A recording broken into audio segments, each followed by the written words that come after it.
Damn. It's Christmas. Oh. Ding da ding, ding da ding, ding da ding da ding da ding da ding. Ding, ding, ding, ding. I think we all Bum bum managed to bum. do. We all managed to do 3 different Christmas songs there at the same time. Like, Yep. I don't even think And mine was God Christmas song. bless us, everyone. Yeah, it's God Christmas. bless you too. It's you day bastard. 6, according to the text on the video. So let's hope I remember that. It's the 19th, 20th of December. 19th? No, wait. 18th. Our time traveling device is funky again. Yeah, I don't know. It's one of the days. It's close to Christmas. We're almost there, ladies and gentlemen. Oh, it's exciting. Santa's getting ready and everything, and we're getting ready as well. Look at our new little layout that's definitely not new, because you would have seen it 5 days already in a row. But what you can see before We've had some pretty crazy episodes, right?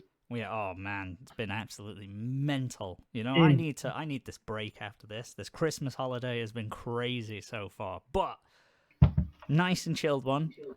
Yumi and Coryn are the Bleach aficionados, the professors of Bleachology. We're all here in our happy hour HQ. We're drinking hot cups of coffee and cocoa, and we're talking about Bleach. Yeah, a little Bleach. My cocoa is technically spiked with other alcohol. That's fine. Yes, it's the happy hour after all, so you know alcohol is encouraged. So very simple. What you can see before you, ladies and gentlemen, is a tier maker list, because they haven't definitely fell out of fashion, and we haven't definitely missed the boat by several months with this. But the one in particular we've got here is every Bleach captain. So that includes the present, the past, and the future potentially. I don't know. We'll do the original 13.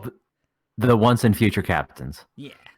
We'll do the original 13 at the start of the story, and then you know, we've got time, because we don't know how long this is going to be. I personally don't know a lot of you guys and your views on some of these. They could be quite controversial. We're going to attempt to make a list and rank them. Now, I haven't really decided the criteria. I don't think we should just do power, like, oh, they are the power. I think we should just do overall if they just rank best. It's got to be like, I think power shouldn't factor into it, because interesting should be a factor more than anything. Yeah, just favorite. It should be like, so ability, interestingness. Yeah. The amount that like contributed to the story would be potentially a good one. I think what we should do is set a baseline. So Sajin Komamura, Squad 7 captain, can be D. There we go. He can go there. Fuck that guy. D. He can be a D. And then we can go from there. But we should like be nuanced about this. I mean, it's totally fair to say, okay, I'm choosing this guy because he's powerful, but then somebody else can be like, okay, no matter how powerful you are, Shinji's Bankai would technically be something nasty. Well, we don't know what his Bankai is, unfortunately, so we would never know. We do know what Komamura's Bankai is, and I'd probably say he has one of the... Well, it's kind of cool. It's a giant, like his Shikai is summoning parts of a giant. The Bankai is summoning the whole giant. It nerfed him. But the giant takes damage. He does too, which is a bit lame. And it nerfed him in its final form. Yeah. Imagine Goku reaching a final form that nerfs him. It's a weird one. That became a problem in Bleach, didn't it? Where the final forms kept fucking people over somehow. Yeah. Which they were more like ejaculation. Fine if it's like 1 or 2 people, but it was everybody.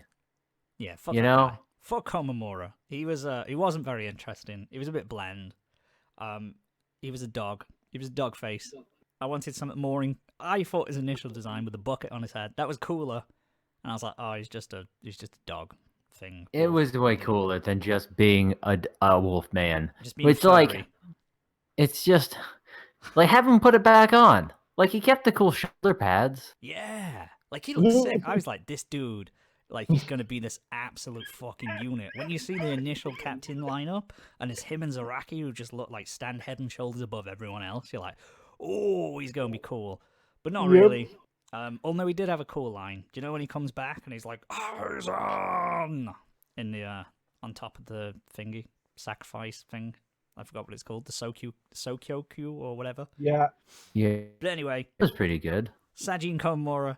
unfortunately, he's D-list. It goes S, A, B, C, D, by the way. If you're listening on an audio format and you're not watching the actual video itself, that's how it's going to be ranked. So, Komamura's D. With that said, shall we go in order of 1 to 13, or should we go backwards and save Yamamoto till last? What do you reckon? Or shall we start with him? Because I suppose it doesn't really matter. Okay, 1 to 13. 1 to 13. Yeah, let's start with 1 because Okay. it doesn't really matter, and also Yamamoto. There's a lot to be said. What's his full name? Shingeki Yamamoto. You got done dirty by Tite, man. Genryusai. You got done dirty. All right. Well, we're not talking about the end of them. We're talking about them overall. So let's not because everyone didn't really have a great end. Let's be honest. Like most of them didn't really have a particularly satisfying arc because they did whatever. But Yamamoto, head captain. He was the leader of the Gotei 13, the 13 squads. He's the most powerful, hands down, of everyone. He had Ryujin Jaka as his Shikai. Which is the most fun to just like old man voice too. Ryujin Jaka. Oh, what was his like word as well? Like his It was very complicated. It's like all things in this world turn to ash or something. That's cool. Yes. That is fucking cool. Okay. Yes. That puts him immediately at least C tier because of his cool release. And also, it's just an old man with a fire sword. He also kept his sword in a staff, which was also pretty good. Wait, these tiers are not just for Bankai. This is just the entire power rating.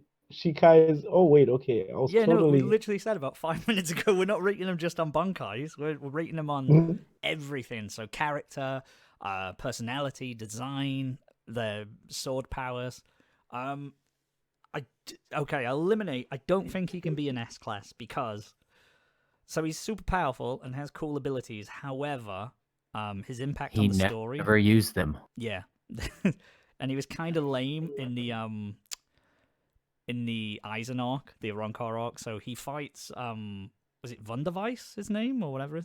What was his name? Yeah, he fights, Wunderweiss, and immediately gets all his power sucked out. Yeah, and then Eisen designed it like that, man. I think he's S class, to be honest. No, how is he S class?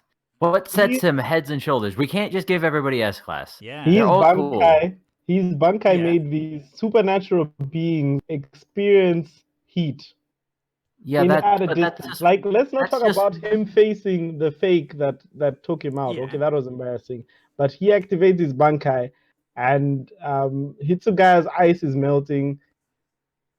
People's lips are cracking open because of wounds. Like these are people who have Reatsu around them by default. This is something so small, but it's something super significant. He releases his Bankai, and people in the vicinity are feeling heat. Yeah. Supernatural beings. Is that worthy of giving him S class and making him the best captain of all time because he makes people warm?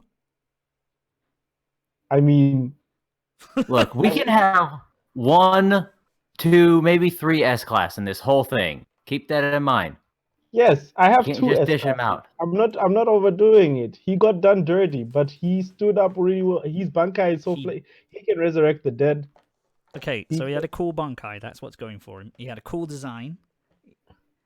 I liked old man with long eyebrows and beard. I mean, you can't go wrong with that design. His story, his impact on the story, he was a bit blind to everything that Eisen was doing. He was just a strict old man. So he wasn't exactly a wise leader that you'd want him to be. How did Eisen even become a captain, to be honest? I don't know. I get you. Everybody. I would, so for my rank then, my cast, I would vote him to be between B and A because he's so powerful and had really cool abilities. He's too much, man. But overall impact of the story and his character, he was just a stubborn old man. He was a bit dumb in terms of he didn't see anything going on and was easily tricked as well in the final arc. So I would place him around A. And I would give him a B. So I think he just averages out here to an A. Because like I said, he had a cool design. He got a cool Bankai, but he had 0 actual interesting fights. Yeah. Yeah, because he did was gonna nothing fight in the chapter to chapter part of the story. He did nothing except occasionally say a few words and never had a good fight. Yeah, because the good Immediately got KO'd by Wonder Vice and immediately got KO'd after like 5 minutes by Yoach. Yeah. He did not live up to the hype. Not Kiriko once. and Shunsui, Kiriko and Ukitake were going to fight him, and then they cut away, so we never even got to see it, which would have been cool. But even that was just like a kind of sparring match. It wasn't like a, to the death. So you were saying S, Lego. I said A. Coryn said B, so I guess, yeah. We'll meet in the middle, and we'll go A, because he's a powerful ass dude, the leader of everyone, but sadly didn't quite... Yeah, he didn't live up to the hype, and he didn't have a huge impact. I still think in the he story. got done dirty. He I'm did get interested done in dirty. seeing how you guys rate Shinji. Done because- dirty, but that doesn't mean we're ranking it on That's what I everything. mean. He got done dirty, which means he goes down. Like if he didn't, Okay. if he had a Okay. really cool story arc and like interesting fights, then he'd absolutely be up on the S. I'm We're going to not say grading on. Shinji, We're but I not have- ranking potential. But I'm going to be interested in the Shinji discussion. We will But we will certainly number get one. there. We'll certainly get there. But next on the agenda, we have Soifone or Suifeng, whatever they decided to call her. Soy officially. Fong. I'm gonna go with. Yeah, Soifone. I don't know if that's what they went with, but that's what I'm saying because that's what I always heard. Okay. What? So Soifone, captain of Squad 2, leader of the Stealth Force, and had a real cool... I really liked her Shikai, the 2-hit thing. Susan I like Abachi. Soifon. I really like Soifon. Yeah, She's good, and I really did like her a lot. me too. Not just her, because her personality, there was actually some amount of depth to it. yeah, Like she was always the one who would be kind of a bitch on the outside, but then also was clearly being a bitch because it was her leadership style. yeah. Like Not she just was... being a bitch. He's being a actually bitch. not malicious like the other shitty social like even when you were saying also society captains are just I don't know Nazi evil bastards. She was just loyal or whatever. Like she wasn't. Who's vicious. saying they're Nazi evil bastards? I mean the laws that they have, man. The whole plot point of Rukia being executed. You're like, what the fuck? Seriously. Yeah, but that was like manipulation from Aizen, though, wasn't it? Manipulation from Aizen that used the laws that were there. Like, Yeah, and they were like mentioned everyone was all- like, oh, Yeah, she they were- committed. Yeah, she but it's transferred also her based on power like. to a human. But Execute her. that's not Nazi. That's like medieval bullshit. Yeah, that was like outdated ancient laws that they followed and all that kind of stuff. But she was strict as fuck.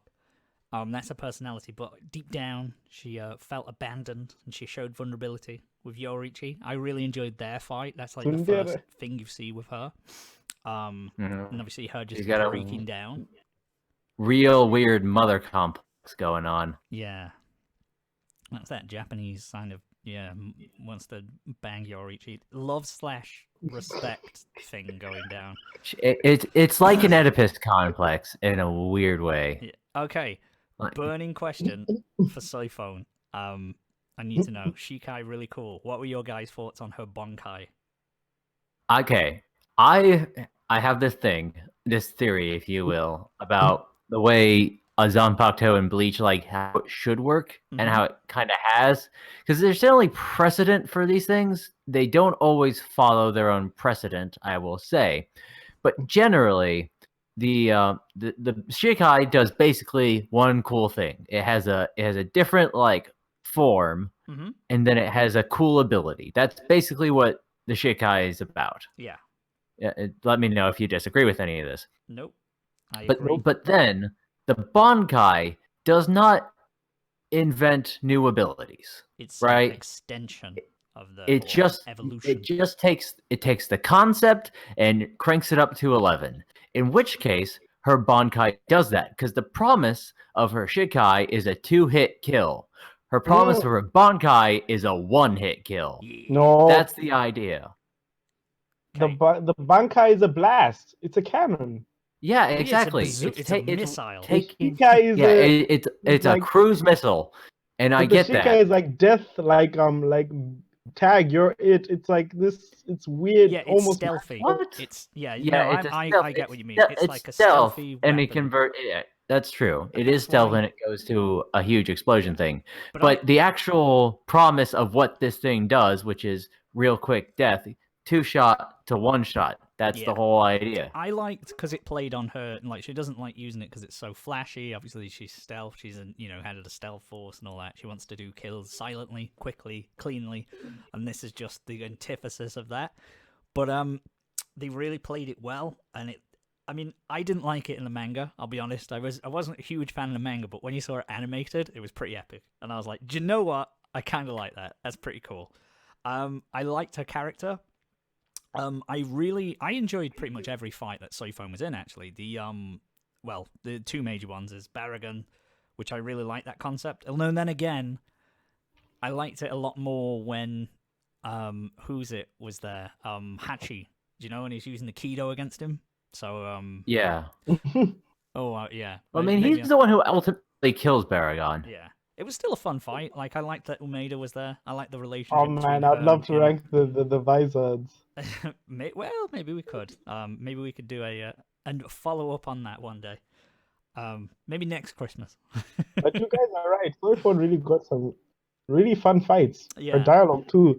She was faithful to character and she didn't get done dirty. That is all I can say. Yeah. What would you rate her then, Lego overall? Unless there's anything you want to throw out with her extra. She's C-class, but I'm only considering in terms of power. But it sounds really unfair with her rating, but she's really good. I really enjoyed her. So what would you rate her then? We're not rating on power, we've said already. No. I mean, we're not rating on power, I know, but so there's other people who brought more to the table that I can't put her on their level. So she's at C for me. So she's a C-class for you. Yes. Coryn, where would you put Soifone? See, I'd rank her a little higher than that because again, she has a much more interesting character than most of the captains do. Mm-hmm. So I'd actually put her at a B, versioning on an A. Yeah. Do you know what? I'd put her as a B as well. I enjoyed her for the most part. She didn't have the hugest impact on the story, but I liked her relationship with Yoriichi. I liked her hatred for Urahara because of his close relationship with her. So she was fun when she was on the screen, and also her fights were really cool. And I like the reverse grip style that she used for a sword. That's a very niche thing. That is a very, very specific thing to like, but yes. It looked cool. Yes, yeah, I mean, she ranks very highly on the Kulo meter, which she is actually important. attacked Aizen with something that we actually had hope for that would work. That is, she is a B++, I would say. And let us not forget that she had a absolutely solid design.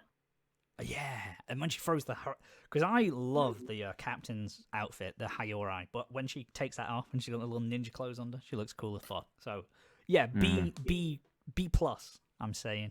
So she goes in the B category. Fair enough. Okay, we've got her there. Let's move on then to the captain of Squad 3, the little closed-eyed bastard. There's Gin Ichimaru. Oh, what is there to be said about Gin Ichimaru? I loved Gin for a long time. You could see his betrayal of Aizen coming for a long time, and it played out exactly how you would expect it to. It didn't achieve anything really at all. It did not. But he had a very strong start in the series. I would say that of all the captains, he was the one I found most interesting at the very beginning of it all. Yes. Yeah, for sure. He was the one who I had my eye on because he had, there was things going on working under the surface. Then you found out he had some sort of relationship with Rengiku when they were children. I thought they'd lean on that a little bit more than they did in the story, but that's, by the by. Really fun character. I really liked him. I loved Shinzo. I loved his Zanpakuto. It was awesome. Yeah, I loved that. The little extension thing. He just looked cool as well. Speaking of design, super simple. But that's just what Tight Kubo can do. It's a relatively simple design. It's nothing spectacular, but he just looks cool. Like he looks like a snake. And his fight with Hitsugaya was cool. You think it wouldn't be that interesting because his power is literally just that he can extend a sword. But he does that. He manipulates Momo. And he cuts whatever the fuck her name is, the annoying visored girl, in half. Yeah. No, I'm gonna say that honestly, of all of them, Gian might be the most fleshed out character in all of Bleach. Like, as an actual character person, like he feels a lot more real than say Ichigo ever did. I mean, Ichigo was just your protagonist to make the protagonist happen. Yeah. I mean, I think he had a lot of impact. He doesn't have as many scenes as others, he but had the his tragic. motivations Yeah. are. He did have a tragic ending as well. Like it didn't. He failed and he got fucking cut up by Aizen, and killed. But it was poetic for him to die that way, and it was the prelude to just before Ichigo came as well, if I remember rightly. It was. And he got to have that, It was Renji could run to him and all that. It was that weird thing where they're like, "We need just one more training arc, guys. Just one more. Make it. I just need one more training arc. Can somebody please give me a training arc? Need a fix." Yeah. Also, sorry. No. Go ahead. I'll say just on the promise of Bankai does the thing he's already doing, but bigger. That whole it goes for 12 kilometers now. Yeah, and it turned to dust, but the dust had poison and a fragment Yes. or something. Basically, the fact that he was literally just hiding what the thing did the whole time. Yeah. Being all sneaky. He's a little sneaky little snake. I really enjoyed him, and I think I guess this is playing on a little bias, but I really enjoyed his English voice acting. Doug Earholtz or whatever his name was. I've never heard it before. I'll try it out. It's cool as fuck. I really enjoyed his English accent. It just made him sound like a little sneaky snake. For me, I definitely put him up there as an A. I'd want to put Geen as an A. Yes. So I completely concur. Yep, he's on A as well for me. A, okay, he's on A. So we have so far D is Komura, the bottom bracket. B is Soifone, and then Yamamoto and Ichimaru are sharing A. I feel like this one's going to be a quick one as well. Unohana, Retsu Unohana, or Yachiro Unohana that we learn she becomes. I'm going to pop it there. Oh no. Why don't you start with your analysis first, Vacant? What did you think of Yachiro Unohana, the Kenpachi, before Kenpachi was Kenpachi? She is so she's introduced as the pacifist kind, but Aizen respects her. Aizen kind of walks away from her, like almost backing down. It hints that she has like this super strength within her. She's very calm. She doesn't show any fear or concern. She's a lovely person, but even all the Omake stuff like show that she's someone to be feared. And then it turns out she's actually the first Kenpachi. She's a ruthless killer. She does a 180 in character, and it's like, oh no, what we've seen pretty much is not real. And then she fights Kenpachi and dies. Because rather than because that was to awaken Zaraki's secret power. But I was like, all that time, I was like, hey, yo, like maybe we could have two really strong killers instead of just one, I thought her Zanpakuto was pretty lame as well, like the little mantis thing. The manta ray thing, and also that her Bankai was just, I don't know. It was a sword, and she healed people real fast. But it doesn't necessarily felt like a Bankai. Yeah. Even though she technically said the word Bankai. It was just like didn't. So. Well, you guys are definitely going to give low ratings. Because I thought she was going to do, like I say, she was interesting because she was a pacifist. She kind of didn't want to get involved. She was just a healer. But then they kind of flipped that all at the end and was like, no, like they'd always hinted that she was like, a feared fighter. But then to just go, no, she's just don't give a fuck. She's gonna die. So would you have liked her to be weak? I didn't want her to be. Well, it could have been interesting if she was a non-combatant and a fighter, or at least she had a reason for she hid. But I feel like you're ignoring the explicit reason why she became a healer. Like literally the explicit reason, and the actual Bankai what it was, not a healing Bankai. Well, I can't remember. Explicitly explained. Go on then.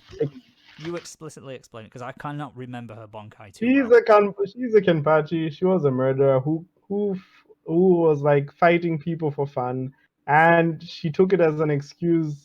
Like in that flashback when she met Kenpachi, she just wanted to have a good fight, and then she met Kenpachi. Dude had potential, and then she nerfed herself because she didn't want to kill him. She didn't want the fight to end, and she nerfed herself some more. She became a healer because her Bankai melts everything. Melts her too, by the way. So she learned healing arts to heal herself and to heal other people. Wait, it She melted people? Yeah, I don't remember that. Fair enough. I genuinely cannot remember. It's been her so long. Bankai is acid. The thing is acid. Is Like that it literally melts her. She was Kenpachi became a skeleton, and he healed him, and she was probably healing herself too because it was also acid. So yes. okay? You Ah. see, this just goes to show how uninteresting it was. It was a cool. I think I did Well, like it would that have been cool if we had a that couple. is fair. That is If we actually had taken a few years of storytelling to Yeah, flesh her the out thing and make is, it a thing, she and didn't did. just dump it around and 5 chapters later she was dead. Yeah, they did that's literally that, nothing with her. that's why it might be actually. That's why I think I'll just stay on the power side of things rather than how Kubo handled the actual stories. I think she think. was a good foil for Kenpachi. Yeah, Like that I training arc, I really think.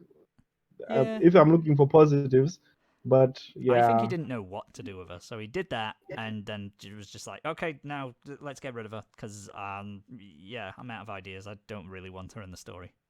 But it was like I say, really interesting to have like a non-combatant, like pacifist style yeah, yeah, of captain, especially in the first arc, because there was that, she was ambivalent towards all captains. She had the yeah. respect of everyone, and she like because all obviously the captains were the villains in the beginning, so you're like, oh, there's this one that might not kill them and isn't just wanting to, uphold these old ancient laws. You even mentioned how Aizen sort of respected her, so yeah, that part was Yeah. cool. I So need to admit she wasn't. where are we going then with her? S, A, B, C, or D? I mean, I have a hard time between C and D here. Me too.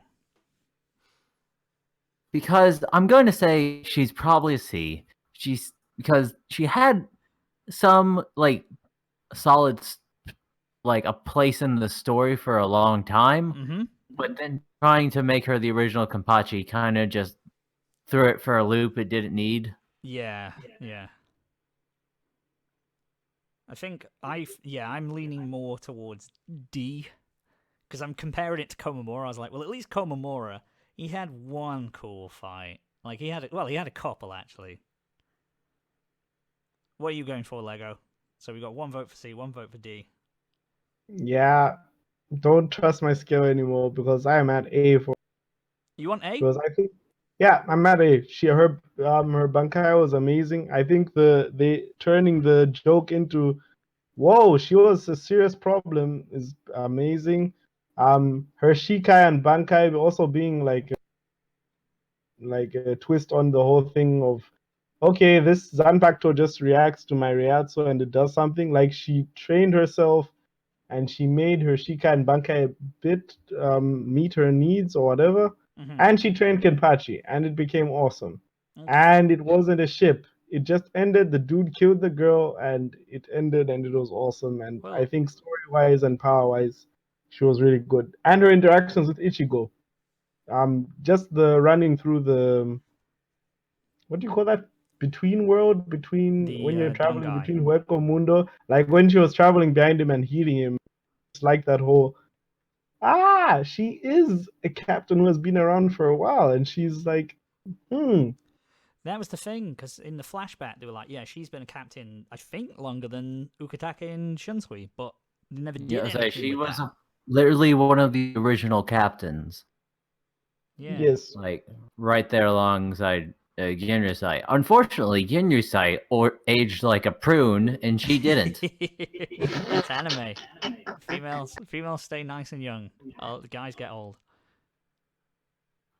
But well. So we've got A, D, and C. So I'm a little unsure where to place her really. Would we say? I think we C? should. I think majority count go with the C and D area because I'm Okay. definitely. Well, she's not a D then. She's fought higher than D, so we'll go C. We'll go C then. We'll meet in the middle.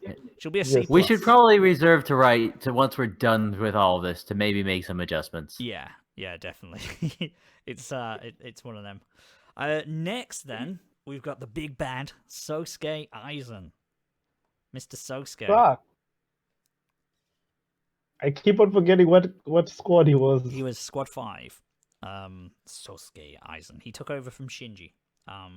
So Aizen, main antagonist, had a ridiculously overpowered ability for a Shikai. Never saw his Monkai. Didn't need to. I don't really know what else you could do. I'm not convinced he ever had one, to be honest. His Bankai is fan fiction. In fairness, if you had a Shikai that did that, you wouldn't need to train it to do a Bankai. Like, you go, nah, that's cool. So Kyoka Shigetsu was literally, anyone who saw his sword release would be he would be able to hypnotize them essentially and make them use any of their senses to see what he wanted. So see, hear, smell, taste, touch, what he wanted. So he could do whatever, basically. Yeah, absolute mind screw. Just no. Total hypnosis, as the translation went, I do believe. With his ability, not just that, he was also, I think they tossed around that he was as strong as at least twice as strong as a captain, or as strong as 2 captains. Yeah, he was buff on his own without his ability. Although when he did take on all the captains, he did have to use it eventually. Because I remember the Hitsugaya thing when he just stabs through Momo. That was a pretty iconic image. I remember that ending. In the beginning, he's the wise, kind, gentle captain. We see him through the eyes of Momo Himori. His voice actors are amazing on both English and Japanese. By the way. Yeah, he has Kyle Herbert, I think it is, who does his voice. He's the wise, gentle one who seems to be onto Gin. It's all a ruse, it turns out. And he's actually when he's got the glasses on, he's nice and homely, and then he slicks the hair back, and then he's the bad guy. But which is honestly one of the greatest face heel turns in anime, right? It was amazing. It was amazing. It was so good, and you so did not see that one coming. Yeah, I remember it when he was just like the bad guy, and I was like, is the bad guy? I know this sounds weird, but I was like, the bad guy really is gonna look like Aizen? Just this guy with like the messy hair and the glasses? Which also, in its own right, would have been amazing. Yeah. If he was still Aizen, but he just looked like a math professor. Yeah, he definitely looks like he's come out of a slice of life. Which is why I always like the original Aizen design so much, because it's like you get all these captains with their crazy designs, and then you got a dude. Yeah. What's that dude about? He was Because if you think about it, if Aizen had stayed good, you'd just been going the whole time going, "What the fuck is his thing? Why is he a fucking captain? He doesn't look like anything."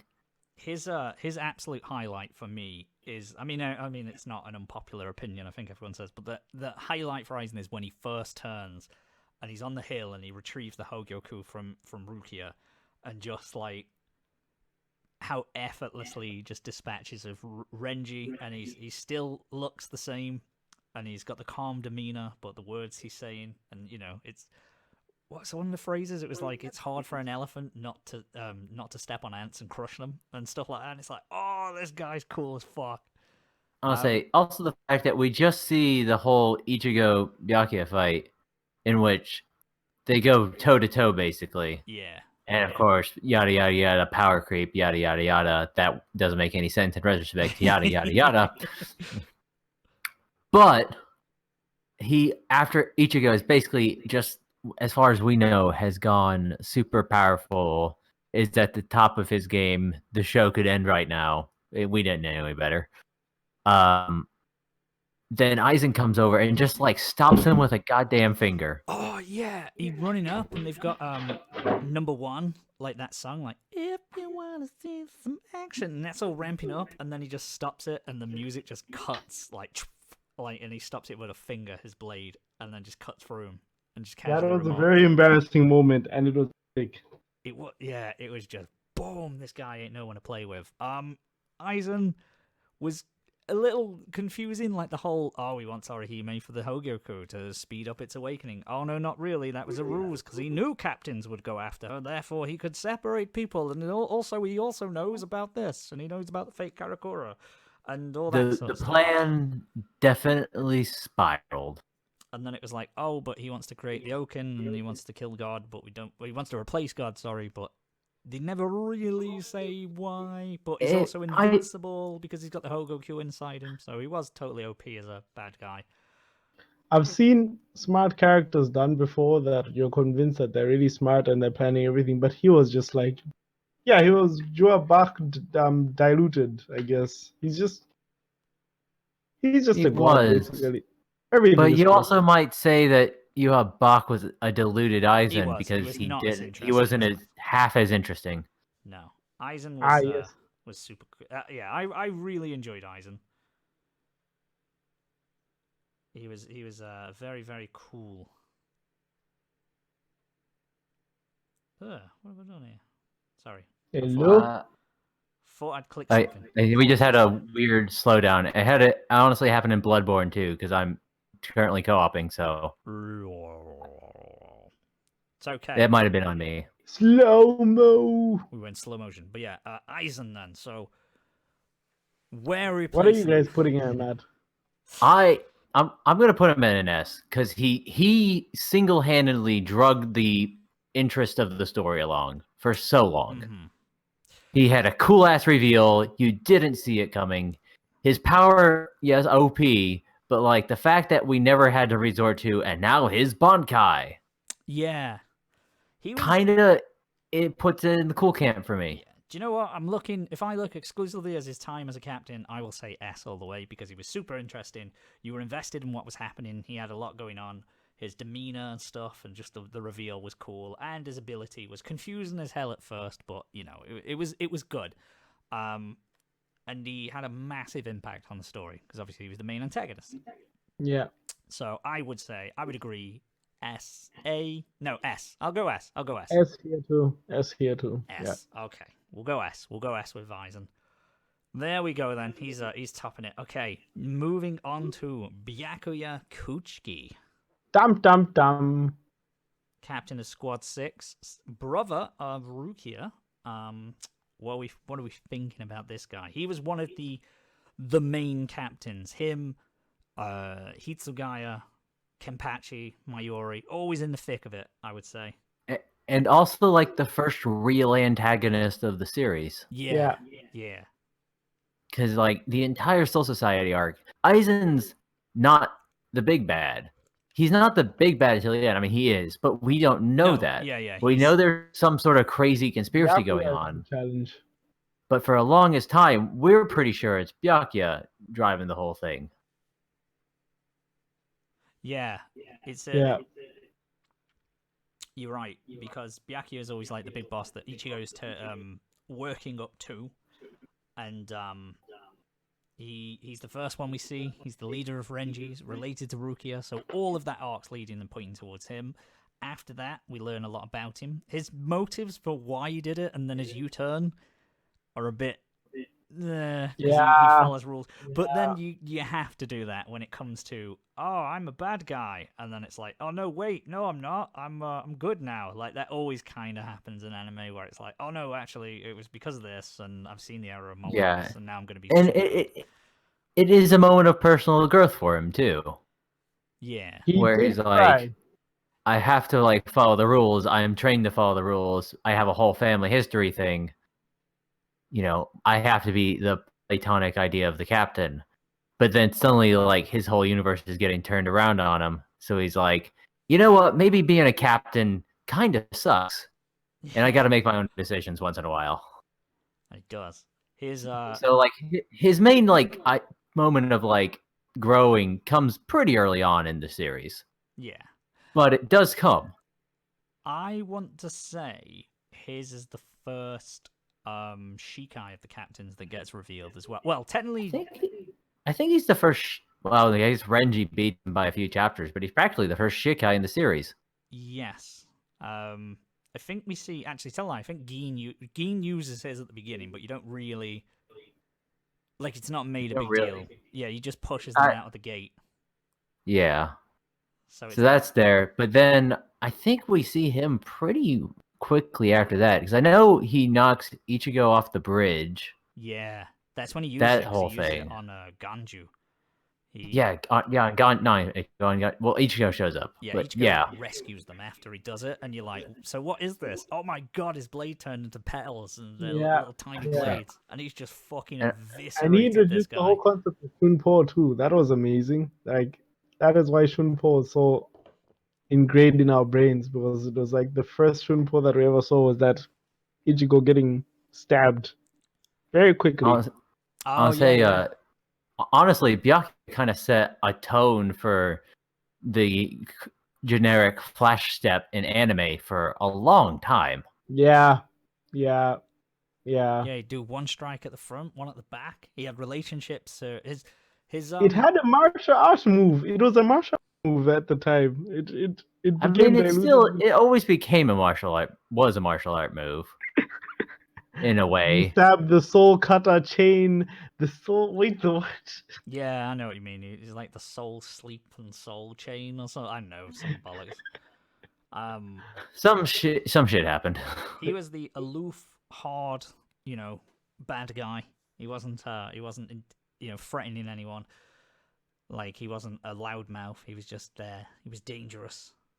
I keep on thinking this, but does he remind you guys about Vegeta somehow? I don't know why. There's definitely a lineage between Vegeta and him, I would say. The blue blood, it's prideful. Yeah. Yeah, blue blood, prideful, begins as the bad guy, but ultimately turns out to be a good person at heart. Mm-hmm. Yeah, there's the similarities. I mean, he is I would say, the Vegeta of Bleach. Yeah, like, I don't know who else I'd choose. Yeah, no, he should really be the person. Matches. Pardon me. Yeah, no, I'd say that. I mean, I guess the only other argument could be made for Uryu, but Uryu is pretty much always on their side. He's just like a friendly rival more than anything until the last arc. Byakuya's fights have always been pretty interesting. His one with Ichigo, he had a fight. His Renji fight I really enjoyed the Renji versus Byakuya. I think that was a really good fight, both in that was a nice one. The action and the story behind it, and like Renji trying to take that step and that leap, and his blade was going to reach him and that kind of thing. Mm-hmm. Your blade. That was really nicely done. He finally reaches him and earns some of his respect. I think was good. So I always liked that. I think that helped a lot. He is, now I think about it, probably the captain that's the most well connected with everyone. Like, he had the rivalry with Ichigo, the whole thing with Rukia, Renji. What did you think about his super emotional and tragic death scene? He didn't. Well, you knew he wasn't going to die. I wish he did. That would have been perfect if they'd have killed him in the Ironcor arc. He died by his own Bonkai. That would have been, like, I really hoped that they killed him off, because then that's, the perfect example for Rukia to come back and get vengeance. It's a ready-made plot right there, but they decided not to. I did have a feeling, because it's shonen, you have to go, oh my god, this person has been, hit with millions of tiny blades. He's gonna be okay. He is a pool of blood. There's nothing left. He'll be all right. But I remember, I want to go back and read the Fullbringer arcs. I remember his whole fight with the guy with the sword. I can't remember his name. I want to say, like, it doesn't matter. Tsukishima. But yeah, he's the one who fought the ultimate, like, dude, Fullbringer guy, who was like the original bad of the Fullbringer arc, but then turned out he wasn't, because he was getting used by what's his face. Ginjo. That was a weird arc. Ginro, that's it. Yeah, So he had a massive impact on the story. He was the main antagonist for the beginning. He was then one of the stalwarts, one of the first into the action, into the fray.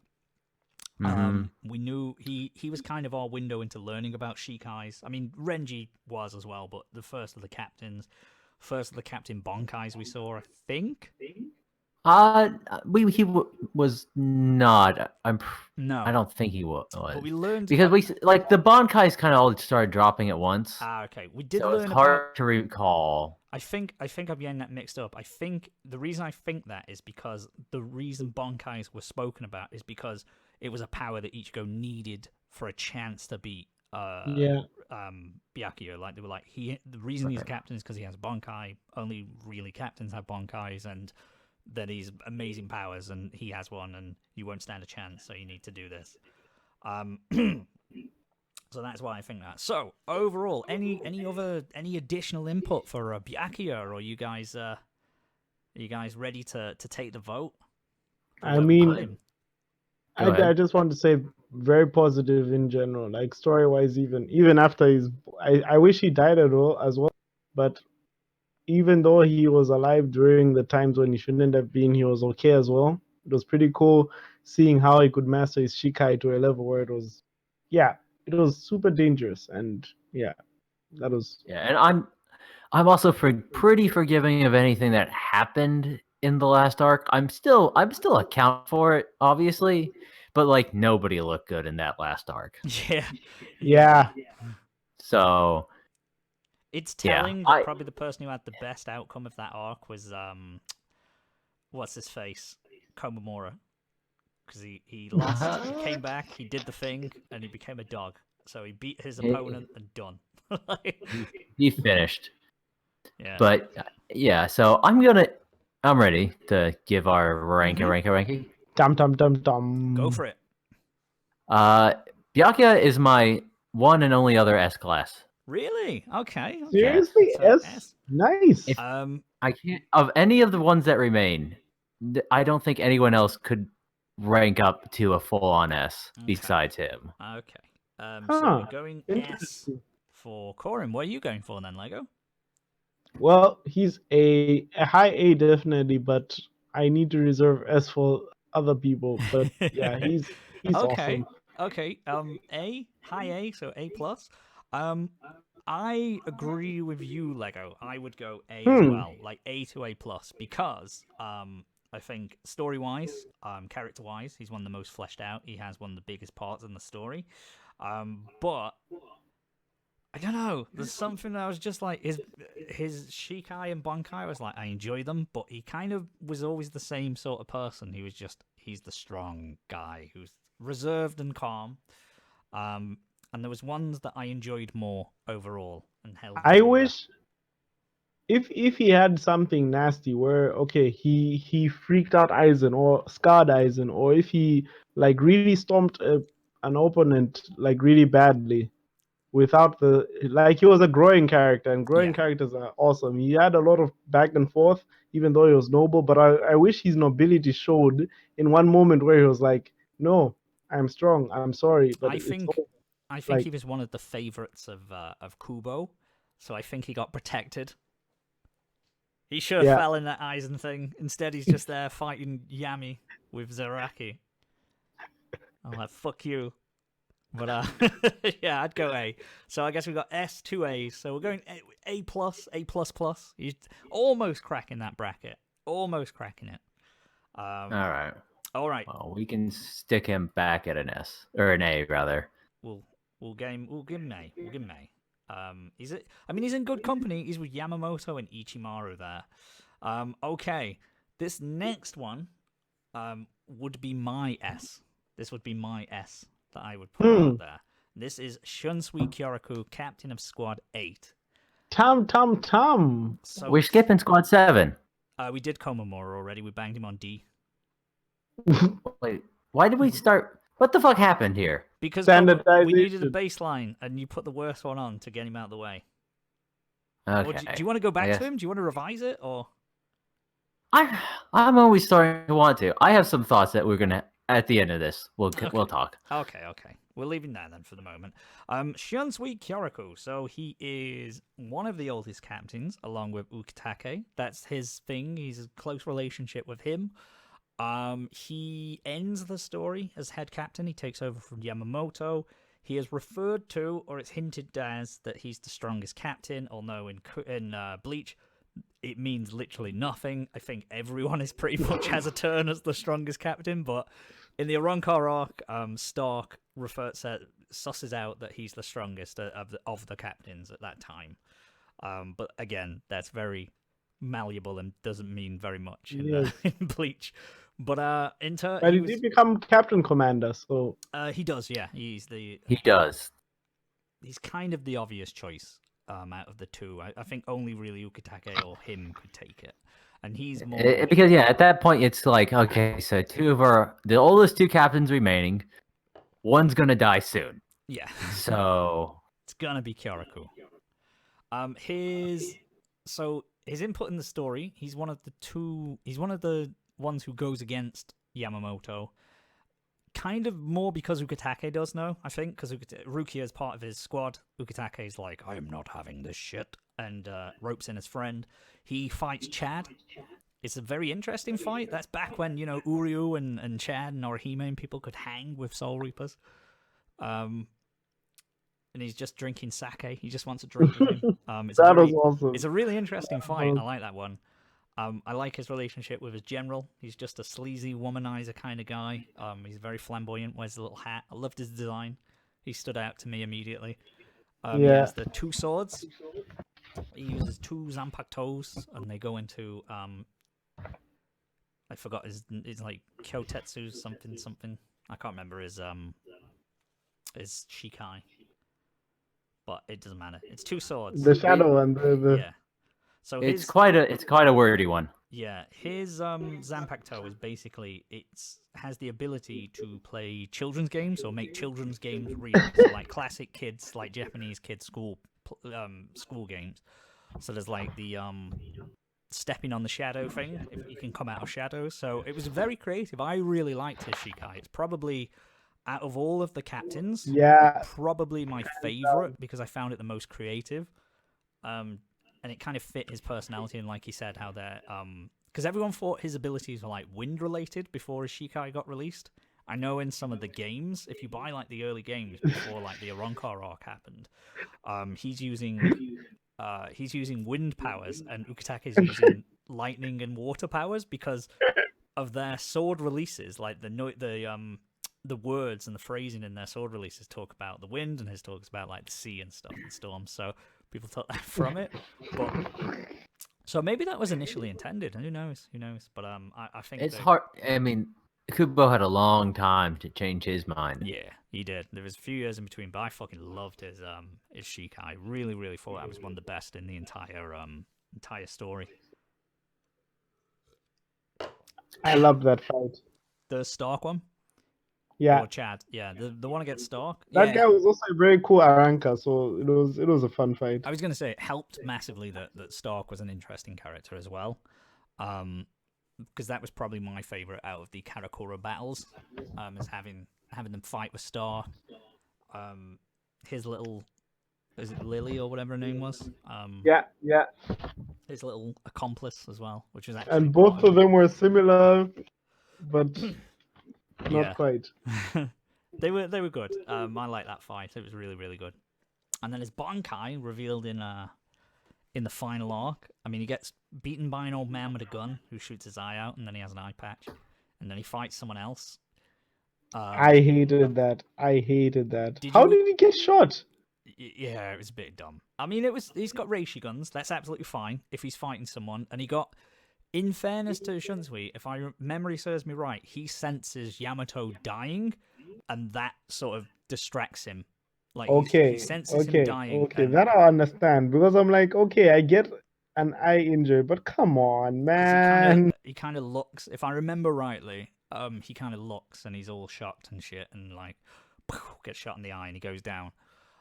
His like wrap up to his story and the whole thing was he used his Bankai, and his Bankai was really really Nasty. over the top. Nasty. But it was That stuff is interesting. nasty. It was like, so instead of child's games, it went to like 3 or 4 High acts of a theater. play. Yeah, it was like ancient like plays. I can't remember the name of it. What's Japanese theater called? I don't know. Is it The one with kabuki? masks. Is it kabuki? I don't know. Kabuki. I think it's Kabuki.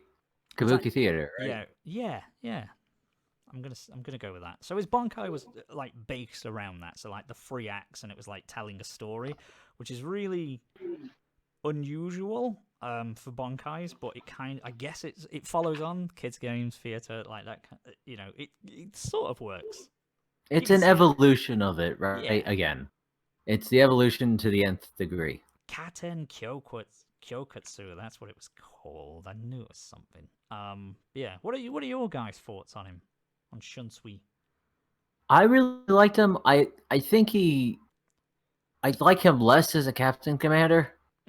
Yeah. To be honest, I kind of like him as just like, okay, he's seriously like, okay, you can count on him, but he's kind of a layabout shithead. Yeah, like it didn't suit him. It was like kind of in Naruto when Kakashi's supposed to be named the Hokage. It's like, well, he's not really. He's a great leader, but he's not the leader, if that makes sense. Right. It's not there were. I was kind of hoping it was a temporary thing that he would be there, or even they just didn't have a leader. Like, because you have 13 captains there, like surely a council between them all would have been like something they could have looked at. But I get it. I get. I think it would probably work out if you don't. You're never going to have a split vote. Yeah. Oh yeah. Shit. Yeah. That's true. Because it was interesting.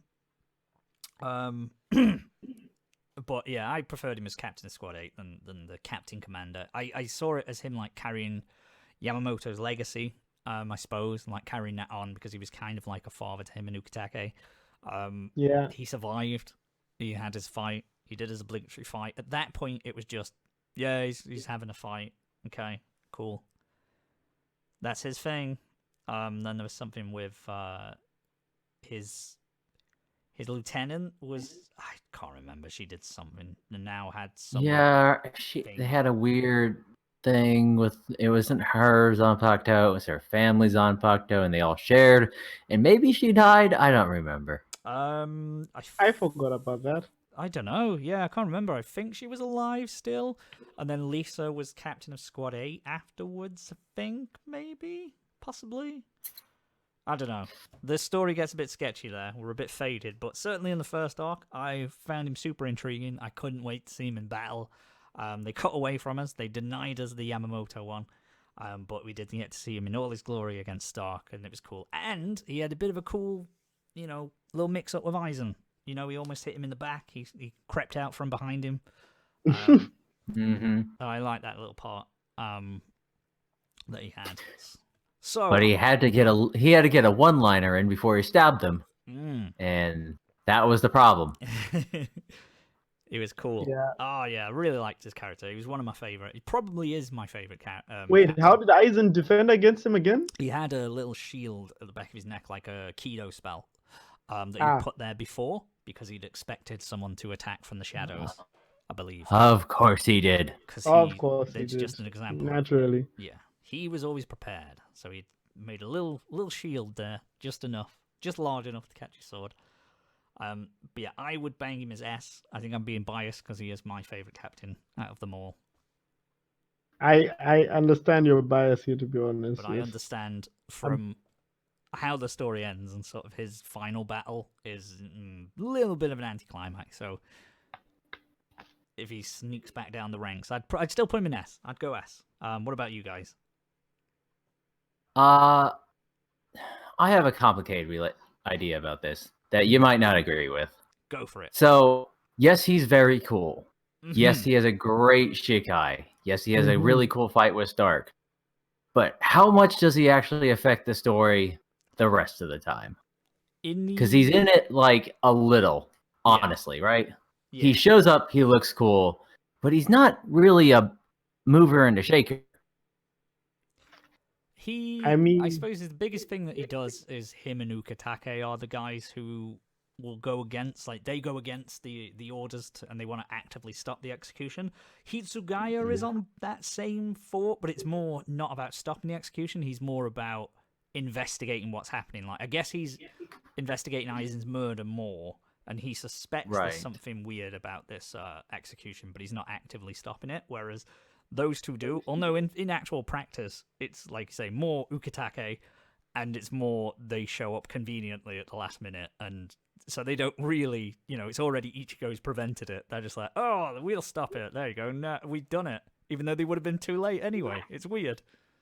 Right, and I'm taking a tact of like how, I guess, like screen time, because like he misses basically the entire Arankar arc. Not a lot of right. Like he's hanging out in the town, but like, he doesn't show up to the fight in Huecamundo. He's just, I'll be here later. Yeah, he's not in Karakura like when Hitsugaya and those are for the initial. Do you know when like Renji and Ikaku and everyone's there and Grimmjow attacks initially? So he's not there then, and he's not in Huecamundo either. So he's there afterwards. He was always like the elite captain. And even once you get to his fight, that's like, we'll wait until everyone else clears out. Yeah. And then we'll fight. So, I like that. He's just not doing a whole much. So that's why I can't put him at an S class. Okay. Where would you I think he deserves to be a B, but so I'm saying an A. A. Okay. So we've got an S and an A. A here too. Going for A? Yeah. A. Yeah. I'm conflicted A. I sort of want to put him in S now that I revised it in my head. Like, you put some really convincing arguments about how important it is to the story. And to be honest, he was someone who you're like, okay, he has a mystery, and the mystery paid off in the end. And I think in his fully fledged form, he wouldn't only become Captain Commander because it's like, okay, spiritual successor, totally not made for the job. But I think he would have also, I don't know, he would have been more active in the story. Like, he would have been with the raiding squad for You Are Bach, or he would have been active in fighting Aizen if in his ideal form. So him being Captain Commander was a nice step forward, but not quite enough. So I'll put him at low S. Low S. Low S. Okay. So we've got S, low S, A. So we're going to put him, because I think for S, we've got to be unanimous for S's, I think. That's S is S. Yeah. So I'm going to put him as the A. He's going to be an A plus then, I guess. We'll put him there. Alongside, shoulder to shoulder with Gin Yamamoto and Byakuya. Because, he was really cool, but like you say, in terms of screen time, in terms of overall impact, in terms of memorable moments, he was good when he was on, but he wasn't on as much. And as his storyline revolved around, obviously, remembering Yamamoto, but they didn't really explore it too deeply. There was only a few flashbacks. Like, Yamamoto's story wasn't explored too deeply, which was a shame, because there seemed to be a lot there. And it was 1,000 years of history, in fact. Yeah, and it was him in Nanao. So it kind of only sort of affected him and Nanao, and he was more of a bystander in Ukitake's story. So we've gone A. We've gone A there. Next, an interesting one. It is Kaname Tosen, Squad 9 captain. Oh my god. Also a filthy traitor alongside Gin Ichimaru as he joined Aizen's cause. The only captain immune to Aizen's Shikai because he's blind. Even though Aizen can trick all the other senses. But you have to see. This was the thing. He should have been a protagonist, man. He should have been a protagonist. I would have loved to see that. Like Ichigo being the only hope, except there's Tozen, and Tozen is like they rally themselves around Tozen, and Tozen eventually fails, of course. But like, come on. I think his character. I liked that he changed because he was he spoke about justice. He wanted justice all the time. He was a peace fighter. He had a really cool design. I really liked it. The idea of the blind swordsman. He used sound-based attacks with his Shikai. He knocked out Uryu, didn't kill him. So I really liked the initial part of him and how he was just reluctant to draw his sword and stuff. And then he wanted to fight Zoraku because he deemed him a monster who just wanted to fight and shed blood. He had a really cool voice actor in English. It's so much blood, blah blah blah blah blah. He was cool. His Bankai was pretty decent. I like the idea of his Bankai. You know, the blindness. It was a camping house. No, you mean a tent? tent? Circus tent. Sorry. It was a camping house. Yeah, but it was totally pitch black. You couldn't move. When you look at the other Bankais, you're like, I mean, it could have been larger. I mean, it was pretty fucking big. It was the size of a football field. It encompassed all of the visors, like in the past. These people can flash step so far in one step. Maybe you couldn't escape. Yeah, but they can't get out of it. That's the idea. Because his Bankai is one of my favorites in the entire series. Just because it's so interesting and it's so unique. And it plays so well to his like actual physical abilities. Yeah. Okay. I thought it was cool. I guess Lego wasn't impressed by it, but I thought, because obviously he's a blind man, he's taken away everyone else's senses and they can't adapt to it like he could. Unless you're Zaraki, and you can. Because you couldn't even feel anything. I think, because I would have liked to have seen him be a good guy at first, when he first turned. I was like, oh no, I liked him. But then his character, where was it going to go realistically if he was just the justice? Oh, I serve justice. It was a lot more interesting that he had this warped ideal of justice and followed Aizen because he believed. I mean, he turned out that was kind of a bit of a con and an opt-out anyway. But it added layers to his character. My weird thing, I just wish a character who's like justice all the time actually turns out to be a good guy. Just for once. All Might from My Hero Academia. There you go. He's the He pillar of doesn't justice. see justice. He does? What do you? He's That's all literally his the pillar of character. justice. That's his thing. No, he's about justice, but he doesn't see justice. He's not the He calls guy himself. like. You want someone to say justice? Is that the difference? He's calls. I mean, he's like, I am the pillar of justice, and all this kind of stuff. He spouts all that kind of dialogue. How he's the #1 hero, and how everyone depends on him, and all that kind of stuff. That's literally All Might's character. He is that. And he's Hulk Hogan, but a superhero.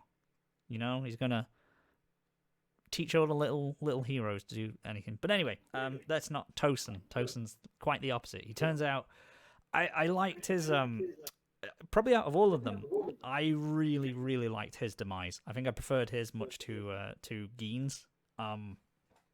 Because he doesn't really see the light. He kind of does, I guess. He sort of shows remorse at the very end when he's dying, but he's a bad guy. He gets overcome. He gets he's able to see again. When he becomes a visored and releases his resurrection or whatever it's called, and he can see, and that it becomes too arrogant because he can see and he forgets his senses, and then fucking Shunsui with the MVP move stabs him in the head and then releases Shikai. That's one of the coolest moments of Bleach.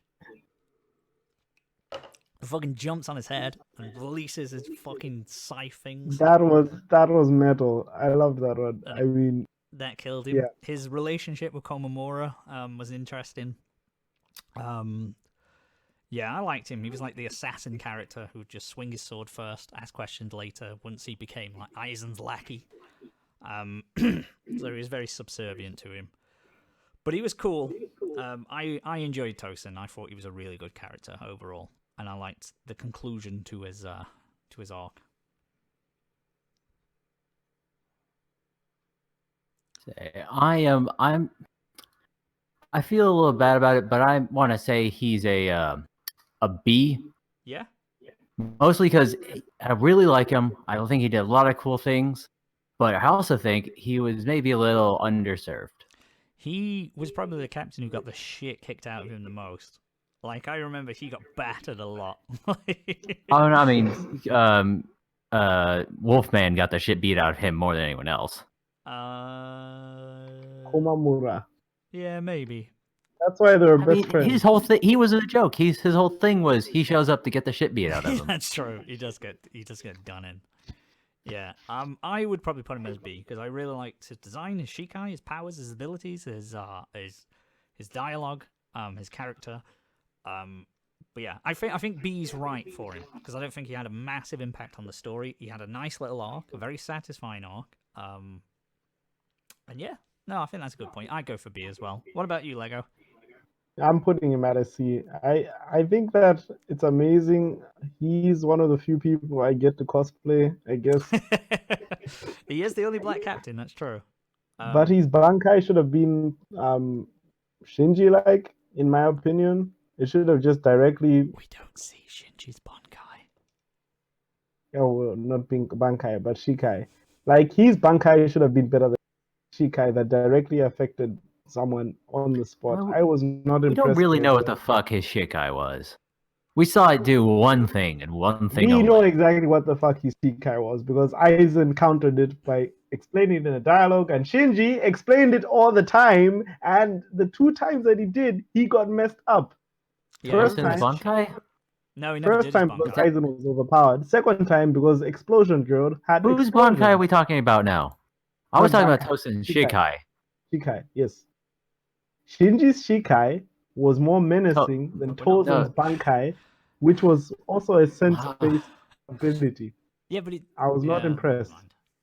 That is my thing. He's on C for me. Okay. So we've got 2 votes for B, 1 for C, so we'll put him as a B minus. He's a B. He's on with cell phone there. Okay, we'll keep him there. Now here's one. Here's everybody's favorite captain. It's Squad 10, Toshiro Hitsugaya.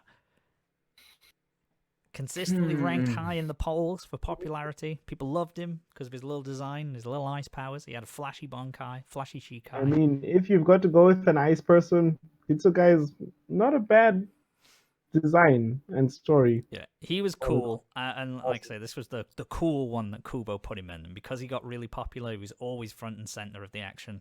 He was there against the Fullbringers. He was there right away with the he was there against the initial Laronkar attack. He was there in Karakura, so he could have a big fight against number 3. And he could be there against Aizen because he had that grudge because of the whole thing with Momo. So he had a big impact on the story, I think. His thing with his investigation with the... What were they called? The 46? What the hell were they called? Yeah. The Count. Central 46. Central 46, there you go, thank you. Yeah, so he had the whole investigation, finding them dead. He's the one who solves it and uncovers Aizen, doesn't he? He's the one who actually confronts him after he stabbed Momo in the chambers, like the underground chambers, and sort of gets the plan revealed to him, and then he unleashes Bankai. He has to fight against Gin and Soul Society. Yeah, plenty of cool stuff. He has loads of screen time. I would argue...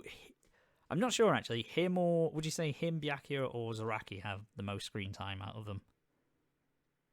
Hitsugai. Probably Byakuya. Just because he gets introduced sooner.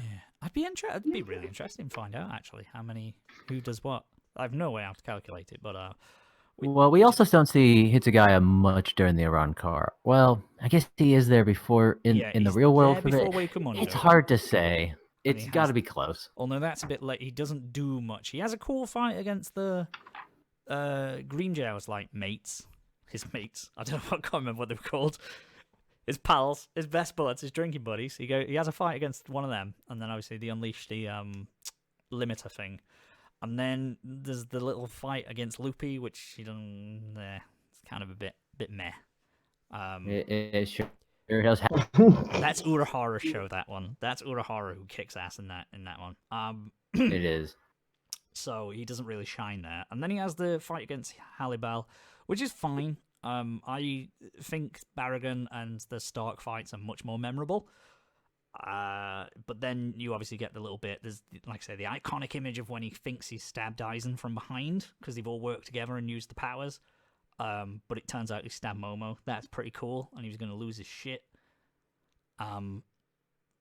So what else did he do? He did get turned into a zombie. It gets a bit fuzzy from here on in, because I'm trying to remember what happened in the first. He does get turned into a zombie, and then he's not a zombie, and then he's a man.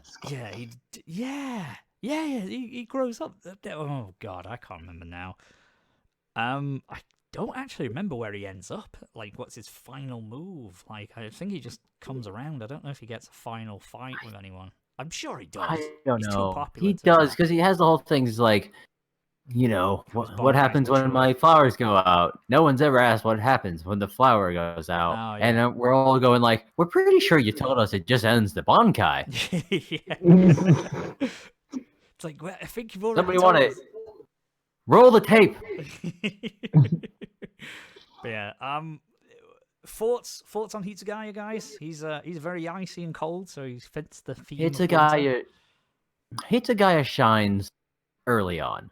Yeah, I don't know if he holds up as the series progresses so much. not in the last I think arc. he has a real good couple moments in the first arc when he fights Gin, especially, and he's really into that whole murder mystery scenario, and that's good. Yeah. And I'm going to give him some points just because the Diamond Dust Rebellion is by far and away like the best Bleach movie. That is a good movie. That was a really fun movie. And he is just the star of the show, and you love every moment of it until the end where the bad guy just turns into a dragon. That's a little weird. Oh yeah, he's also got Yorimaru. Oh. But that was a cool concept. But then he just turns into a dragon. Yeah. But it's an anime movie, so whatever. Yeah, I know, but it's not what you come to Bleach for specifically. No. Yeah. But yeah, no, I like him a lot. I don't think he's that great because he just usually gets his ass kicked. Eventually. Yeah, he's loses Well, quite often. He was a lot of the time the captain who's going to gets beat up a little bit before he's actually going to do anything, and also the fact that he's just a kid. He was a little kid. Ukitake treats him like a kid, gives him sweets and stuff, which is funny. Yeah, I find I have a really hard time placing him. I can't decide if he's A or B for me. I want to say he's a B because he's fine, but I don't know if he's A material. Also, the A column's falling up with a lot of good people. Yeah. I was gonna say I don't want to put all the people in A because I'm just like, oh, here's 4 A's already. So I think he's more of a B. Yeah. What about you, Lego? What are you thinking? He's a B character. Yeah, he's a really solid character through and through. I do not have negatives per se for him. He's just really good character. He is there because he's super popular with fans. I feel like he's there, so he was inserted in there more because he's that character is going to be super popular. But yeah, I agree with your sentiments. Like, I really enjoyed him in the Soul Society. Like, I thought he was a bit impetulant. I was like, he's just a bratty kid. But yeah, he stays consistent throughout. I think he's a good B, a good solid B there with Soifone and Tosen. Yeah, but not quite A material for me personally. He's yeah, we'll put him there. Okay, the next guy then is Captain of Squad 11, Kenpachi Zaraki. What can we say about Zaraki? He epitomizes the tough, hard bastard of a shonen battle manga. He looks gruff and grizzled. He is S for me. He is a fighter. He doesn't use a Shikai. Well, he has a Shikai, but okay. So in the beginning, for 90% of the story, his Shikai is just like Ichigo's, where it's just out, like he can't contain it, and it has no particular special abilities. It's just a big fuck off sword. And he's just hard as nails. But he has a secret technique, and it's holding a sword with 2 hands and not one. And that's his special ability. Kenpachi, his fight with Noitara is the highest point of his character. It's downhill after that. Yeah, agreed. Like we've already said, pretty much everyone from that point onwards, in the final arc, takes a tumble down. The whole showing his Shikai, all that kind of stuff. It was a bit. Can we just agree that what the fuck was going on with his Bankai? thing, because it's like, okay, you're going to get a Bankai, now you have a big sword, but now you have a small sword, and now you're red and you have a small sword. And Yuichiro's disappeared, which means she may have been your Shikai, but I don't think we ever exactly said it, so... Yeah. It doesn't make goddamn sense. Changed like 3 times in 5 minutes. Yeah, yeah, it's a bit weird, but super cool. I liked his design. He's just the gruff, hardcore guy. They say he's the strongest captain. Ikaku does, but you know, everyone's the strongest captain, so it's okay. But yeah, his Noitora fight is absolutely insane. Like, I really love that fight. I enjoyed that fight. Ichigo got fucked up. Yeah, he but that's what needed you help. want now. You want to beat the fuck out of your main character. Like, you know, that Noitora was brilliant. Like, that whole exchange, like, he's cheap shots Green Jiao when he's just stood up. He's like batters Nell when she's a little kid. You know, he's so good. I love Noitora. I'll say, Noitora's he's the one bad guy in Bleach that you just love to hate so much. Like, maybe more than any others. Because, like, at least with, say, Grim Joe, you can kind of respect him because he's just so cool. Yeah. And he's just like, I'm going to have a goddamn fight with you if it kills me. And then, you know, Ukiura is like, oh, he's kind of sad. And you get that he has some, like, background going on. Yeah. Aizen, of course, is just this inscrutable thing. But Noitora, he's just a bastard. He just wanted to climb the ranks, so he's just a dick. So he did that. The Noitora fight's brilliant. The way it's done, the way it's animated. He's just a guy who loves fighting, and that's his thing. He just fucking loves fighting people. He chases Ichigo around. I like fighting so much I grew 2 extra arms. Did I say 2? I meant 4! And Kenpachi, like, he chases Ichigo around at the end of the Soul Society arc to just fight him. Like, he literally has to keep dipping out of places because Kenpachi's coming. I love that thing. That was amazing. He has a little rivalry with Byakuya, sort of. Like, they have a little back and forth, and then they fight Yami together and see who can kill him first. I have to wonder how much of that was original intent and how much of that was just Kubo going, you know, I guess they both had fights against Ichigo. We should see what happens if they fight. They kind of tease it in the beginning, like they sort of have a confrontation. Well, I think it's before Ichigo goes to the Soul Society, but it's like once they've sentenced Rukia to death or whatever, like he comes and sort of jabs him, because it's that comedy spot where like Gin ties him up in some kind of like tape or rope or something and then carries him off. Like, and it's yeah, that was a weird one. It's like, sorry about Don't that, really boy. revisit that. But yeah, he's sort of like that's also when you're not sure if he's going to be a bad guy or not. Yeah. I mean, I guess all the captains are kind of bad guys to At begin that with. point, yeah. They're trying to like goad him into a fight. But yeah, he was just this. I really like the Ichigo Kenpachi fight. Didn't like the ending so much, where Ichigo was just, oh no, now he can hear his sword, so he's working with his sword, so now he's stronger. It was weird, but again, that goes into the faults of Bleach, where power scaling happens frequently, and it's irrelevant. Anyone can be, you know, super strong. Anyone can be. Yeah, so that is definitely a part of it. But I did like that. I liked how he had Ichiro as well, that little relationship, because she's just this little, you know, chibi creature that's around him at all times. And he's just big bad Papa Kenpachi. So where would you guys put him? Where'd you put Kenpachi? He is so incredibly fun to watch. Yeah. On screen. Mm-hmm. Like, he doesn't have a lot of let's say, personality, but you just can't hate watching him. Yeah. He's just so fun. He was also He's always so happy. Yeah.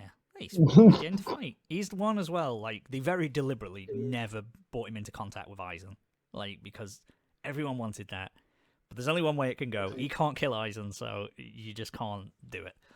But there was the Yuha Bark thing, like, where it's like he's gonna, like, especially in that final arc when they attack and they are battering everyone and lieutenants left, right, and center, and then Kenpachi just comes with like 3 of them stabbed on his stomach, like skewered, like, and it's just like, oh yeah.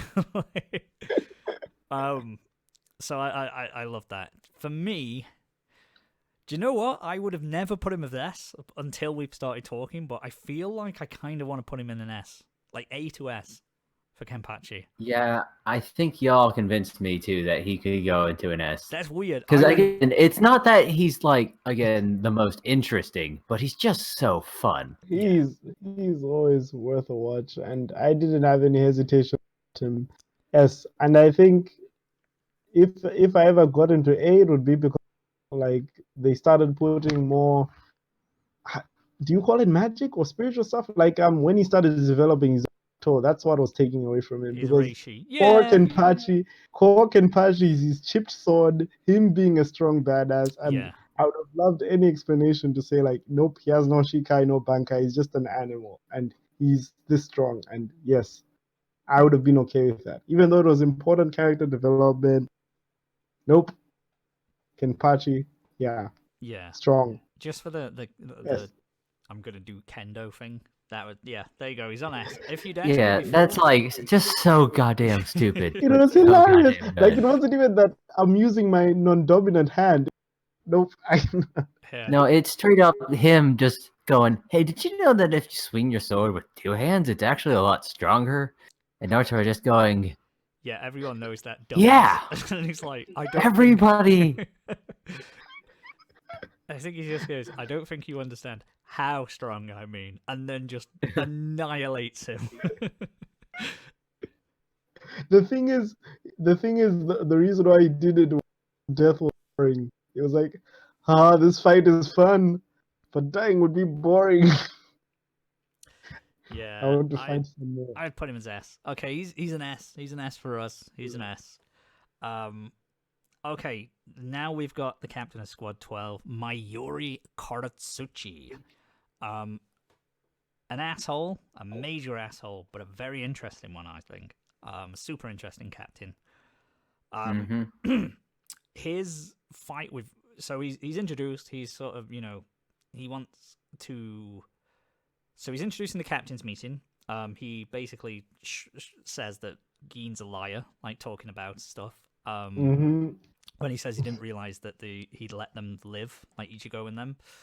He's then seen against when he comes to Ikaku after Ikaku's been hurt, and he's about to potentially torture him or something for information. And then Saraki comes and stops him, and then we see that he's planted bombs on his squad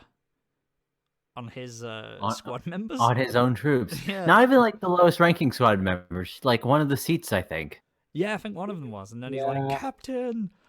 Straight up evil. He comes Dude back is to him. straight up evil. And he's like, bombs aren't supposed to come back, and he just blows him up.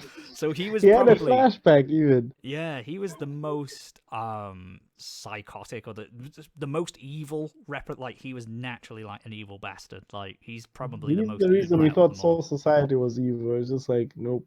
Yeah, he was the most evil out of all of them. And he still was, but then especially because at that point in the arc, you're like, well, it seems like some of them aren't all bad, but this guy just murdered a bunch of people. Yeah, and then he turns into goo.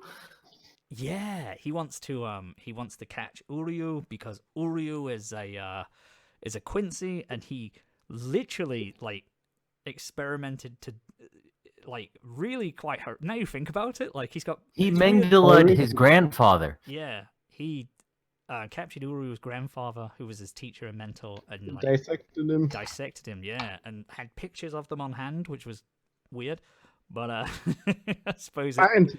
Yeah, why not? Hey, it's coincidence.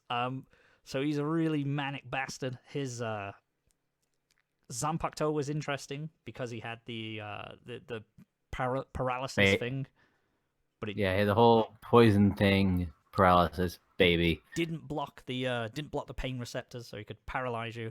But he also had all the weird, like he had a hook in his ear, he had a fucking robot hand, and all these weird gadgets. I think he had everything. Science department. No morals, no integrity or anything. He just wants to experiment and do shit. His Bankai is probably the one that we see get destroyed totally all the time. Like it's another summon creature, just like Komamura's, and it's a big. But the nice thing about seeing his get destroyed is that he's like, yeah, fuck it. Yeah, he doesn't like his. Yeah, he destroys it himself at one point. He's like, Yeah, yeah, I've like- made a self-destruct in it. It's fine. It'll work better next time. He's an arsehole. He doesn't like Nemu, his little daughter. But his fight with Uru is probably my favorite out of all the Soul Society. I just think it's really, really good. You know, you're rooting for Uru. It's definitely Uru's best moment out of all of the entire story. Then he Let's turns himself into into goo, and he runs away as he's like, "I will live and you will die." Like, because he's talking about how he won the battle, but it doesn't matter. Nemu saves him with the antidote. After that, he doesn't get involved with the Aizen stuff. He doesn't bother when Aizen's revealed. He shows up next in Wake of Mundu mainly to attack the other science guy and just outclasses him. So. Mm-hmm. But I'm going to say, I also really like the fact that occasionally, rarely, he does get a moment of pathos. Yeah. Like, he's not just a crazy scientist bastard. He has, you know, something going on behind there that's not just pure on, I'm evil, I'm a scientist. Yeah, I mean, you know, Nemu and Nemu is the most positive thing, where like he was happy that he created life, and even though it's fucked up, he literally told Yamamoto, "Dude, the Quincy's are coming back. Can you please not let them live?" I mean, it's fucked up, but he did tell him. He did expect it to come. The soul balance thing was on his mind. The whole if souls are being destroyed, the whole universe will be out of whack. He had it on mind, so yeah. Like, he's evil, but he's not like grand scheme of things evil. I mean, I know it's bad to say because he does just keep murdering people, but like he had ultimately he's gonna do the right thing to like save the universe. He's not a watch it all burn kind of evil. Yeah. Like watches. He wants to, which is just bland. Yeah, he's kept in check in the Soul Society. He does some fucked up shit, but he is kept in check majority of the time, or at least after Ichigo comes in. Yeah, his fights are good. I remember loving his fight in the filler arc, the bout arc. Fun. Yeah, like against Xylopero as well. You know, because we're just like, oh, he's the science guy. Wonder who he's gonna fight. And then Mayuri comes, fights him with the little voodoo doll thing. Yeah, also it's just the amount of nonsense of like basically going, "You're killing all my organs, but I replaced those this morning." It was so stupid. It's like, oh well, luckily I replaced all my organs with fake organs. Unlucky, but that works because it does. And he's it's very JoJo-esque, where it's just random bullshit to defeat other random bullshit. He's probably the most. And JoJo he buffs you to defeat you, so he makes you predict the future. Oh, you're fucked. The Superman superhero serum thing, where it's like he keeps on doing it. He makes you experience time too fast. Your reactions. Yeah. So his ability is that you'll react. So he uses that serum where he pricks him with the special serum, where it's like it's so fucked up. Your reactions and perceptions are heightened to like a ridiculous degree, but obviously your body cannot possibly keep up with that. So like you're frozen in statue. Like he stabs him in the heart, but it's like even though it's only a few seconds for him, it's like the sword is slowly going into it, and it takes like thousands of years, and he's just praying for death. Yeah, I felt from his own perspective, it's the same thing with like Quicksilver in the X-Men movies, where he runs real fast and everything slows down, but that for incredibly long amount of time. Yeah, which is pretty interesting. It was really good. Where would we put him? What are you thinking with Mayuri then? I want to put him at an A. An A, are you saying? Because again, he does have those occasional moments of just real good pathos. Like right after he reconstitutes himself, mm-hmm. and he's like in the shower, and you can like see him being kind of a human for once, and not all face painted or whatever the hell he's doing. He's just like, I think it's Nemo there going like, shit's going down outside. He's like, yeah, well, I told him. Yeah. What about you, Lego? Where would you put Mayuri Koretsuchi? I had really done him Injustice. I was at C at first, but I'm at B, and now hearing you guys. Okay, you know what? A. I'm Are you at going A. A? Okay. Yeah, to be honest, I'm at A. Like, to be honest, even in the Quincy arc, he even revived those Arankas, which was a payoff for the whole opening the closet of the scientists he had defeated thing. And Yeah. his fights are really fun. They're super unique. He has boosters sometimes. He fought a hand, even though that was bullshit. God, I remember that. And he breaks his bankai and knows that guys don't get healed. He's great. He's really interesting. He has very creative Evil, fights. but yeah. Yeah. I would have said B. I would have put him there because, like I say, he's very entertaining and interesting to watch. And he does some creative things with his Bonkai and his Shikai and his special little moves. But I was like, he's on the level of like a Hitsugaya or a Tosen, where he had this consistent character. He stayed pretty consistent throughout. And he popped up for some entertaining fights. But yeah, we're 2-1, so we're going to put him as an A. He's like an A to an A minus then. But he joins the crew on A because he was good. Last, I mean, we were going to look at all the other possible captains, but we've already gone way too long. So last but not least, then we have Jushiro Ugetake, captain of Squad 13. Oh, this will be easy. Introduced. Easy. Go on, sorry. I was just gonna say I think he's a D. A D. Yeah, same here. A D. Agreed. Okay. Straight up. But nothing personal. You make your nothing case. personal. You make your case. I was gonna say I would, if we were going off the back of when he's introduced, he's introduced last. He's ill. He comes out. He's annoyed. He kind of has the same thoughts of the audience. He's like super like, what the fuck is going on with this? Like, how are we just blindly following this order that Rukia is gonna die? He fights against it. He's got 2 swords. He's revered. He's the other pupil of Yamamoto who's got 2 swords, and he's paired with Shunsui. Super intriguing and interesting. He seems really wise. He seems like for me, you'd think he was the next replacement of Yamamoto. Like, you'd think he was going to step into that role, but he never really grows into that. Unfortunately, we see exactly one fight with him, and it's when he just steps in a little bit. He tags in temporarily to fight Stark because he's doing some long range bullshit, and he's like, yeah, I can reflect stuff back, which is a cool power, but you kind of was hoping for a little bit more from him, and that is it. He then just gets stabbed by Van der Weiss, goes down. That's it for the remainder of the arc. Don't see him in the Fullbring arc. We see him in the... I can't even remember what he does. The only thing I remember is that he's actually like one of the left hand of the Soul King or something, or the right hand. He made a deal with it, and it's like in him, and something.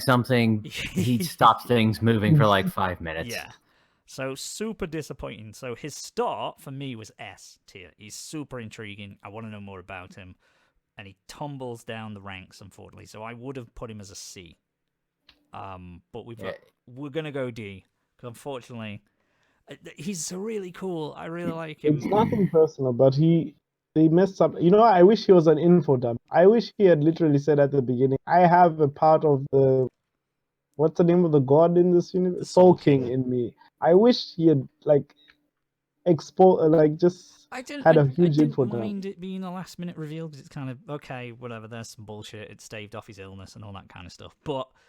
It's just he didn't do much in between that. Like, there's nothing really in the way. I get that he's ill and you don't see him, but if we only saw him for a limited time and he did big things, like he did, in fairness, like he stopped he was the driving force behind stopping and saving Rukia and stopping the execution. But after that, zero impact on the story. He's just. If you had to ask me which captain, if I never heard any more information about them, who would I pick? It'd probably be him. Yeah, we get it. Okay, you're sick. You're nice. He likes you, but at least with like Komamura, you'd be like, I want to hear about him and Tosin some more. That sounds cool. Yeah, their days back as youngsters in the academy and all that kind of shizzle. Okay, then. So, I guess for those, if you can't see the screen at home, we have bringing up the rear in D, Jushiro Ukitake and Sajin Komamura. In C, all on her own, is Unohana. B is Soifone, Tosen, and Hitsugaya. In A, we have Yamamoto, Ginichimaru, Byakuya Kuchiki, Shinsui Kyoriku, and Mayuri Koretsuchi. And then our S tier captains are Kenpachi Zaraki and Sosuke Aizen. Are you happy with that list, boys? I feel weird about having Gin all the way up in A now. And I also kind of feel weird about Genryusai being there. Oh, but okay. I'm fairly satisfied with the list. It's different to what I thought, but after talking about it, yeah, I'm kind of happy with it. It's mostly just because those were real early picks. Yeah, and now I have to wonder if maybe would you put in retrospect, would you put Gin in B? I might put. I was gonna say I might put Genryusai in B, but Lego's really pulling for him, so what do you think? It's hard to force him all the way down there. I mean, you can put him there. I think mine was pretty skewed from the start, so. Yeah. Okay. Do you want to swap them? Do you want to put them down to B then? Okay. Gin, Ichimaru, and Yamamoto have gone down to B. So we've got 5 and B. Yeah, that seems good for me. Okay, I'm fairly happy with that. I think that's roughly around. I would have. There's no major ones where like one's an S and they should be in D. I don't think. I'm half tempted to put Unohana down to D again, just to be like fuck you. But there we go. We did not have time to do all the other captains. We'd be here for another hour easily, talking about the Vizards and their potential. That's a whole nother video we could do. Yeah. Maybe one on the happy hours. Maybe we'll do it on a happy hour. We'll do one of these. Yeah, there we go then. That's the Bleach Captains all done.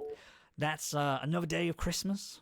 But hopefully you were wrapped up warm. Maybe you listened to our sultry tones as you were drifting off to sleep, dreaming of some presents and shit, you know. Maybe a present like a Bleach manga or DVD, I don't know. Or maybe Genryusai Yamamoto's big old dick.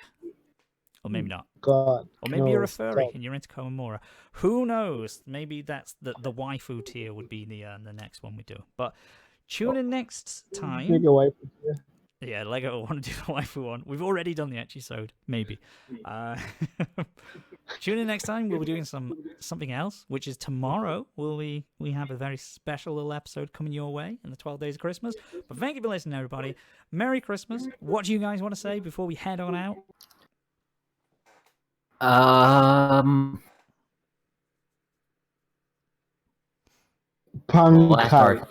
The last arc sucked. Yeah. we feel bad for all of the captains. Yeah. Who would have had a much better time. Okay. We will do one day a video. We will reread the last arc and we will do an anime surgery where we fix the last arc. Yes.